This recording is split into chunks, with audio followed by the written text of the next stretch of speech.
Hi, I'm Anthony. Most of you probably know me as Monkee, and I thought it'd be nice to share my story, how I come to the church and found my relationship with Jesus. So yeah, I grew up in Reading all my life, in between Tarlesley Road and Whitley. I went to Rannicut Primary, first at Cody Park for a year, and then I went to Meadway for a few months. Didn't have a great time at Meadway, to be honest, a bit bullied, and then had a bit of a fight, and then my dad thought it'd be a good idea to take me out. And I went Deanfield, which was a brilliant school. In all honesty, now as an adult thinking about it, I shouldn't have really left there. But then to Rice Green, which, yeah, being at Whitley School, learned some life lessons there.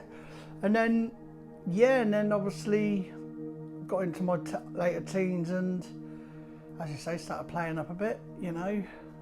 Discovered drink, discovered other stuff, I should say.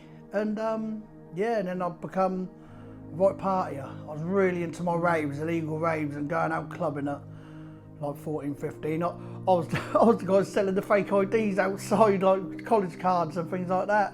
As long as I had a five or something to get a pint, I was all right. Yeah, so I grew up in quite a Catholic family. My dad is a fierce atheist, so he didn't want none of us christened or nothing like that. But my nan always went midnight mass and things like that, and I went with her a few times. And then I started going to church a few years ago now, and I went for a little while. But at the time it was all right, but then I sort of, now looking back, I've realised it sort of wasn't for me. If you know what I mean, it was good, but it just wasn't for me. Yeah, so basically I was at like I said earlier, like got into the drink and other stuff and things like that. But last year, I was in a bit of a depression. I was really low. I think a lot of loneliness caught up with me and things like that, and I was drinking and the rest of it, and a little bit, more than I should have been doing. And I was just in a bit of a bad place in myself and in my head. But I kept seeing on Facebook. Now, Jason, everyone knows Jason. I've known Jason since I was 11 years old. We used to get the bus together to Deanfield and all that, and I've known him over the years and all the rest of it. But I kept seeing him, the last couple of years, kept just seeing him putting scripts on Facebook. Like I said, I was going for a bit of a bad time, but I remember the dates. So on the 17th of November, day after my 40th birthday, I'm on my lawnmower, just in someone's garden, and I'm listening to wrestling podcast. Yeah, I like wrestling. And out of the blue, Jason just popped in my head. Now, why would Jason pop in my head when I'm listening to wrestling podcasts? Anyway, thought about it for probably about 30 seconds and then carried on with my day. So anyway, the next day, I've gone into town. I live literally just over the road from Life Spring. And I've gone into town to buy my boys' birthday presents and everything else. And usually I always come from town and round the back way to go to Central Simple way back to my house. Anyway, for some reason I thought I'd go get some electric. Went to a shop. I don't know if it was broken or they just didn't do it. I thought, oh, right. So instead of going the back way like I always do, I'll come this way past the church. Anyway, as I got past the church, I look up. And all is, hello Monkee, how are you? So only Jason stood there, and I was just like, I must have gone as white as a ghost. And he's all just gone to me. He goes, you all right, Monk? You all right? And I don't know, something come over me. I was like, no, I'm not all right. No, I'm not all right. I'm in a bad place. I'm not right at the moment. So he gave me a big hug, and we had a good chat and all the rest of it. And then he sort of like mentioning a few things, and started talking to me about coming to church and all the rest of it. And that's sort of how it all started, you know.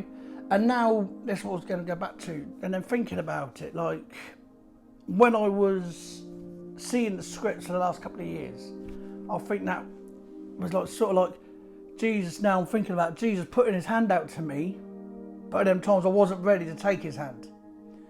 But now, like with what's been going on, and then Jason being there, I was 100% ready, and I grabbed it with both hands. And yeah, so So I had all that going on, and then like the following week I was supposed to come to church. Jason was waiting for me, but I ended up going out, as you do. Got absolutely steaming and all the rest of it, and my phone's going off and I'm hanging, didn't end up answering. Made some feeble excuse why I didn't meet him, but I ended up ringing him later. I thought to myself, hang about, I ain't gonna lie to someone who's trying to out me here, so I give him a ring. I said, look Jace, I ended up going out last night, blah blah blah blah, went a bit wrong. And he went, no problem. He said, come and meet me. So I went and met him, and well, as I said, the rest is history. I come to church the following Sunday.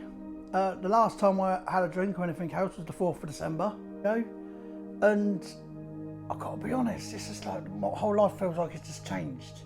It's just, I'm meeting so many different new people, and I've never, coming into LifeSpring like as a newcomer, I've never been somewhere in my life where you're so welcomed.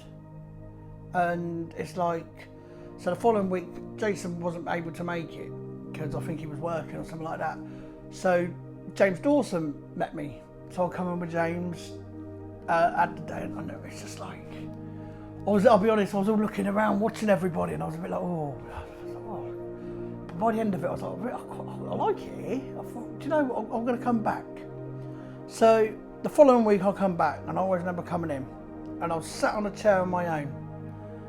And I'll never forget this, sat down, and then I had a tap on my shoulder, and it was Lorraine and Alan.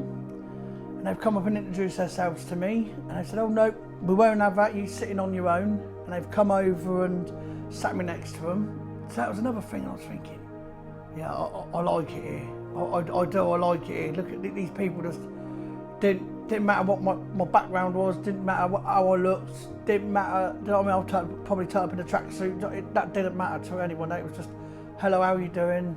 And it was just, oh yeah, it was amazing. But what really cemented it for me was communion. It was the first communion I've done here. That's what's so yeah, communion. And it was just, so I've done it, and then afterwards, I always remember 3 people come up to me. And so the first one, Sharon, come up to me. She told me, she goes, oh yeah, you know my brother, which, funny enough, I used to live at her brother's house. So it's like, that's such a small world, and she gave me a big hug, and we chatted, and I really like that. And then another person come up to me, and I've ended up becoming really, really, really good friends with him, and we speak most days. Dennis, YSD, I've become really close to me, and he's really been helping me on my journey. I mean, loads. We even went out for something to eat, had a good chat, and funny enough, he ends up knowing all my family. So again, another small world. But then one of the ones that really got me, so Julia and Mick, I met Mick through our groups, but on this day, like, I'd only met Julia once.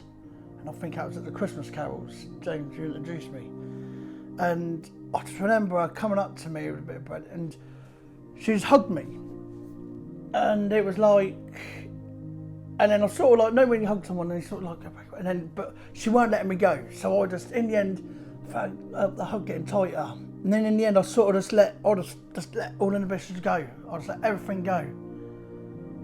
And I could feel like she had tears, and I think I had a few tears. And it was like, I'd only met this lady once before, but it felt like it was an auntie I'd known all my life, saying, with her arms around me, saying, don't worry, Aunt, everything's going to be all right. You're in the right place now. And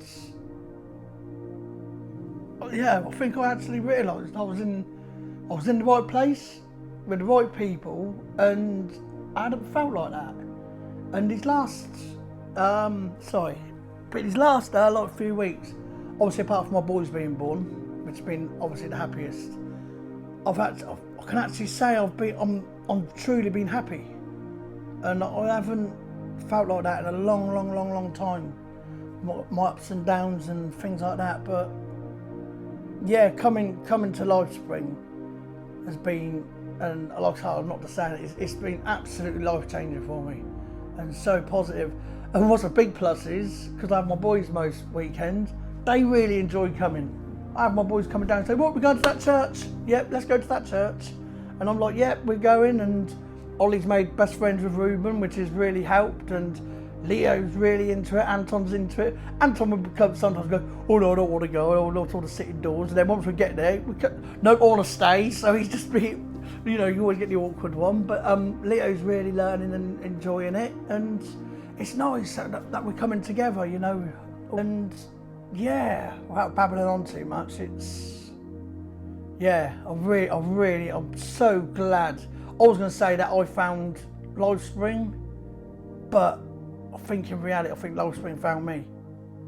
And I'm definitely 100% in the right place. And it's handy that I've only got to walk over the road as well. And yeah, I'm definitely grabbing this with both hands, and I'm so glad Jesus led me here, and I couldn't be happier. And I've met such brilliant people. So Sunday the 18th of December, I give my life to Jesus, and I can honestly say, the way the thing's been at the moment is 100% the best decision I've made for myself, but not just for me, but for my close family as well. It's because obviously it's completely changed me for the better, and I'm still me, but I'm not what I was, if you know what I mean. Do you know what I mean? And it's I haven't been happier, and I'm so glad I've done it, and definitely don't want to turn back. And I'm honestly so happy, and I just want to thank everyone at Livespring for welcoming me and taking me into to the family, because honestly I feel so welcomed, and I love you all, and thank you.